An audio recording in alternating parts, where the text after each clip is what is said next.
Welcome back to the Fishtalks podcast. Today's episode is going to be a little different. It's going to be about cold mountain, warm people, and life lessons that books won't teach you. We've got Anderson Haran in the studio. We all know him as a content creator, as a stand up comedian, as a speaker, and as a public speaking coach. For the past 2 weeks, he's been somewhere far away from the classroom. In fact, somewhere 11,000 feet above the sea level. That's right. We're going to take you to Ladakh, India. So, without further ado, let's get started. So, Anderson, hello. Welcome to the podcast. Thank you. How are you doing? We are back on the second episode. Yes, we in the second episode. How are you doing? I'm doing good. Okay. So, let's start with the question. How did you end up in Ladakh? Because if we talk about locations, if we talk about trips that are outstation, the locations that come to our mind are Thailand, Singapore, Maldives, Ladakh. How? So there's a guy who organizes networking events in Colombo. You might have seen networkhub.lk or something. Yes, I've heard of it. So he travels a lot. Especially in India, he has traveled from Kashmir to, he mentioned some cities I can't remember.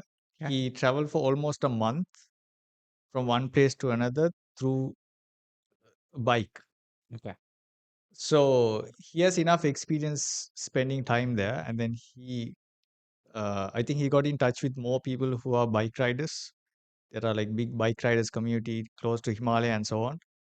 So he asked if anyone wants to join that trip he's about to go to. Even if he said, even if no one comes, he will go for it. And then he put that up, and Roshan found out that this is happening. And I was in a 50-50. I didn't want to go because last year I went to Dubai for the first Yes. time. I left the country for the first time ever. And I was like, that is enough for me because it was in my bucket list. I don't want to go to any other countries any sooner. Mm. But Roshan does his thing where he slowly convinces Okay. people to, so, and he sends some videos, pictures of the place, Mm-mm. and how the temperature, everything. And then over time, I was like, okay, it's 10-day trip. It's going to be challenging. Let's go. Right. So it was never in your bucket list. You were convinced by people to join on that trip. All right. Yes. Okay. So what was your first impression when you landed? So people do a lot of research about the place that they want to go to.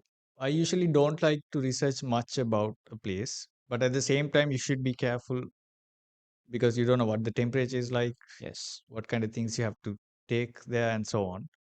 So I kind of got the idea from Roshan and Umair on what kind of place this is, what should be taken there in order for us to be safe, and so on. Mm. And for some reason, I checked one or two videos. Okay. Um, and again, those videos don't actually give justice to the actual place. The Okay. actual place is so beautiful and the experience is amazing. Um, so got some ideas from everyone.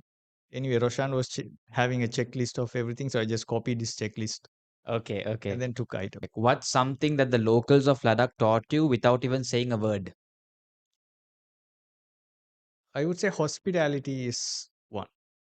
Okay. So when the journey started, we started from one place and then we get ready and then we go throughout the day. We travel for like almost 200, 300 kilometers on the bikes, and then we stay in a different place.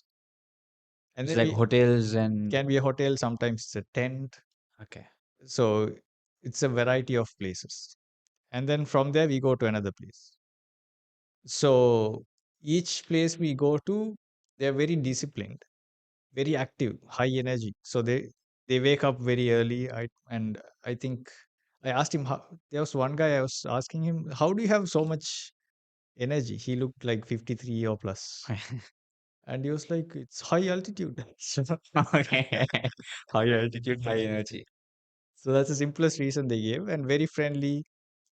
Uh, so even when they serve food, they don't disappear. There was one guy who was taking care of all the food and everything. He serves all the food and he just waits for everyone to complete eating.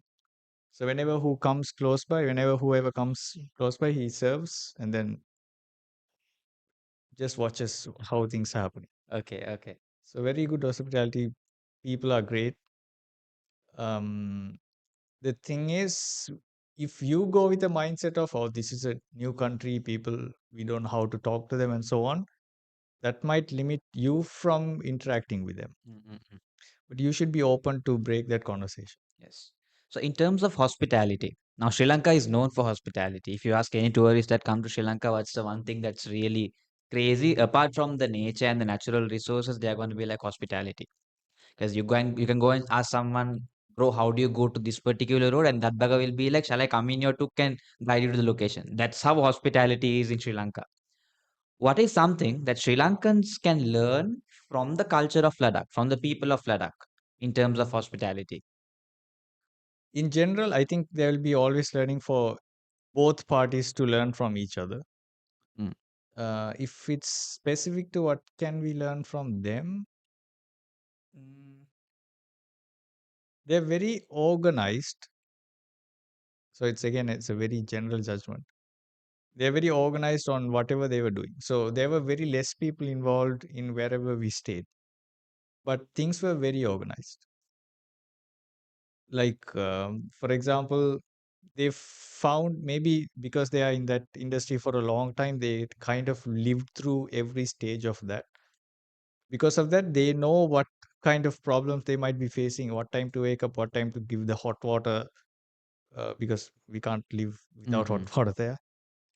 Um, so there was one particular place where they have, all the print. The moment I came, you saw me printing so many things and putting up. Like Is it's it from Ladakh? it's one of the learnings from there. Okay, okay. So when there are less number of people there, for them to manage operations smoothly, they have a lot of printouts where the customers or travelers, they can do those things themselves.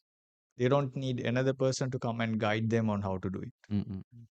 So for example, there were shoes and slippers kept on a rack, and on top of that it says, if you're going inside, use these set of slippers. If you're going outside, use these set of slippers. Mm-mm. Just printed and put there. Okay. So there's no person to guide them. You just look at it and like, okay, it's like self-service. Right. Similarly, every single process is defined and things printed and put. So which means the guy who is serving food, that same guy, he Yes. just had to walk around to make sure that everything is smooth. He doesn't have to actively involve in most of the things. Mm-mm. So that thing we can learn from. Yes. So you might have met a lot of people in Ladakh, not the people you travel with, but the people of Ladakh, like the waiter you said. Who is the most memorable person that you had, and That what's the experience? that guy. The waiter. Okay. All right. So modern hustle culture is what we have in Colombo right now. You are in, and that's a mountain life. So how do you think now I would define happiness, success in certain metrics. Like this is how I be happy. This is how I become successful. How do you think the people in Ladakh measure their happiness and measure their success? Because there is no corporate, there is no hustle culture. According to what I know, it's a very calm, a mountain life, a monk life. How do they measure it? I wish I had a chat about that with one of them, but I haven't. But based on what I have seen, they don't have much of expectations. Mm, So what they find peace and happiness is in just simple things that they do. For example, taking care of someone who is visiting their house, mm-mm. doing the farming related things. Um, just their regular lifestyle, I can see that they are happy. Now, you personally, you're a content creator. You're a stand-up comedian. You're a speaker. You're a host. You're a public. You go from event after event, show after show, claps, applause, cheers, and laughter. This is your life, like full on extroverted lifestyle. But if you take Ladakh, it's about silence, peace, spirituality, time for reflection. How did it impact your mindset from moving from such a busy environment to such a calm, peaceful environment? Mm, Ladakh is the reflection of my internal mind. it's What is your internal it's mind? very calm. Okay. Yeah, that's what I mean. If you go with a confused mindset, you go to that space, you feel like it's spread everywhere and it's slowly disappear. Mm. Okay. Interesting. So if you're confused, go to Ladakh. Yeah. Okay. All right.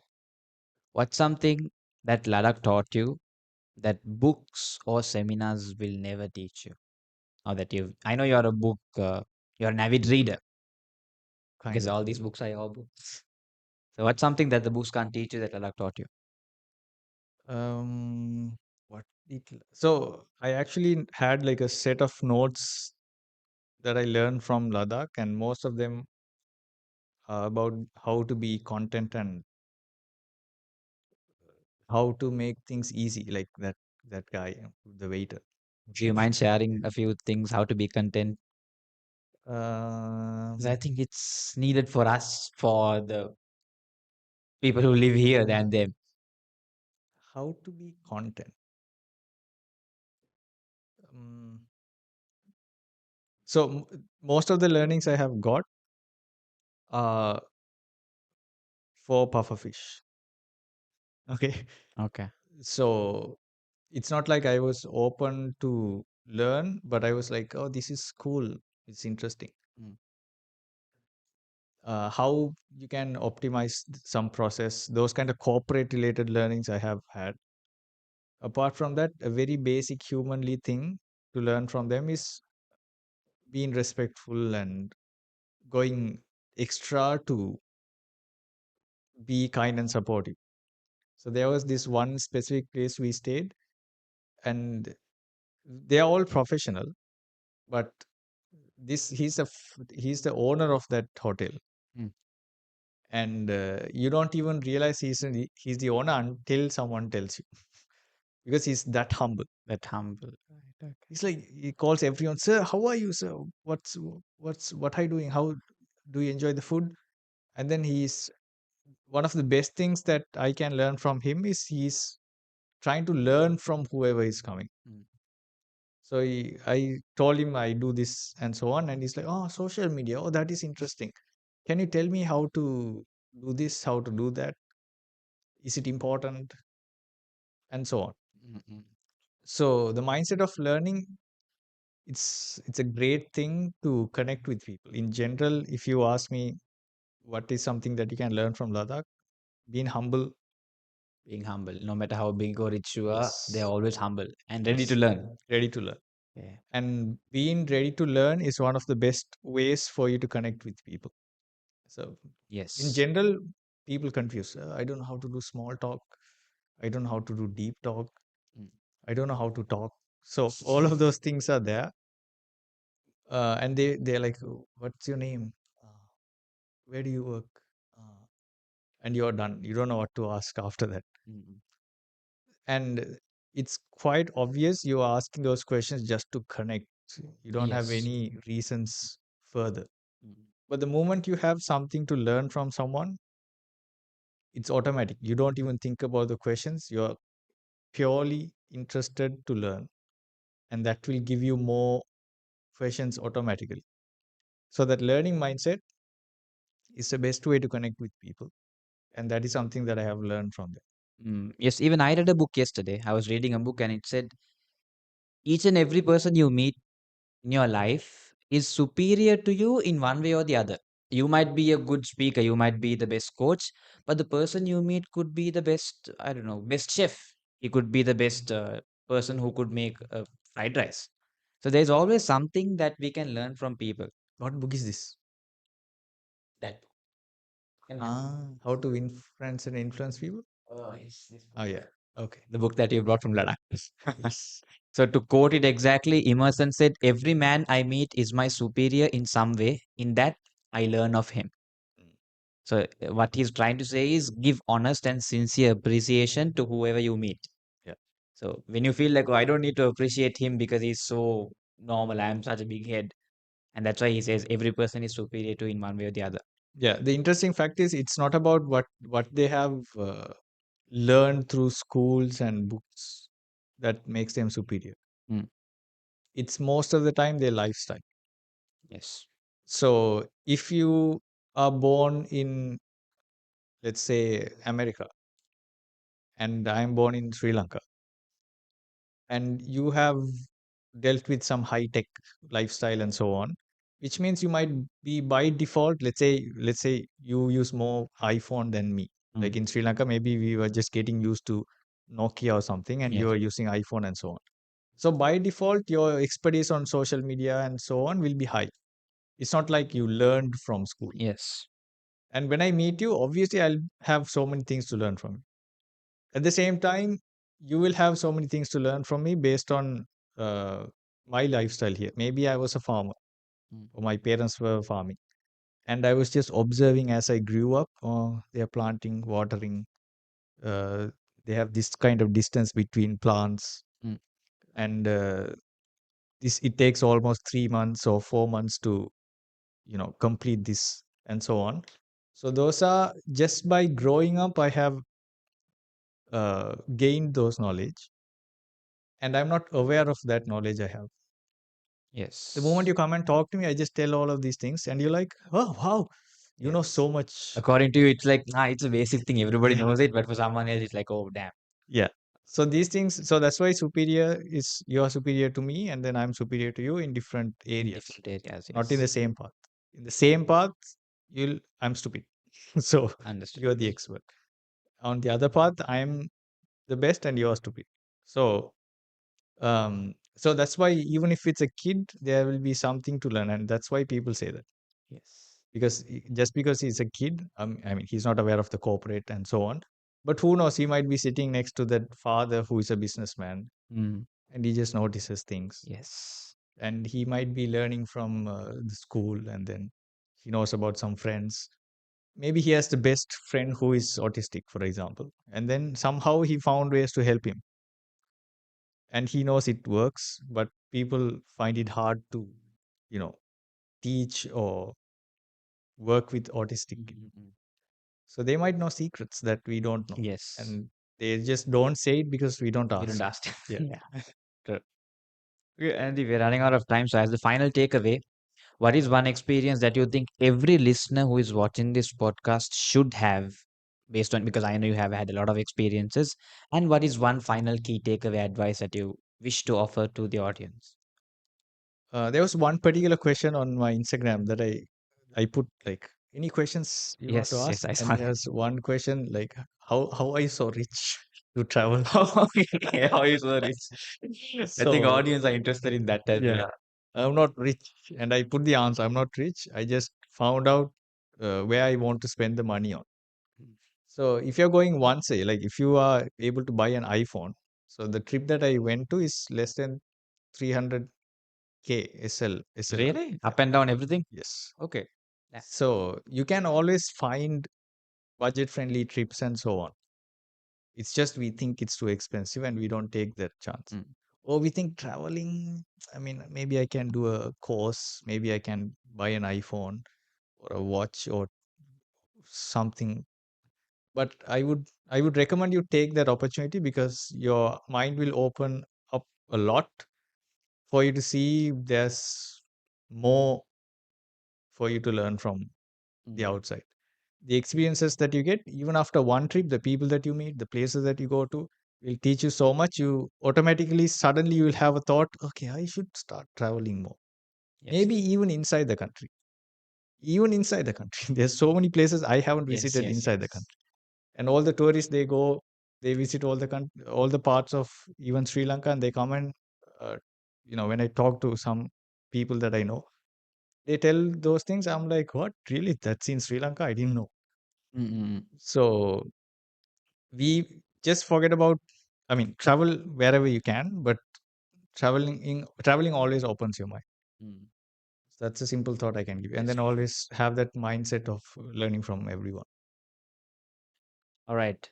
Thank you so much, Andy, for joining with us today. We had a lot of insights as to why we need to travel, why we need to explore other cultures, explore other people. We can learn a lot from them. And thank you so much, audience, for watching as well. Sometimes the best way to move forward is to step back and get into nature, get into some spirituality, and it'll open your mind. Until we meet again in episode 3 of the Fish Talk podcast. See you.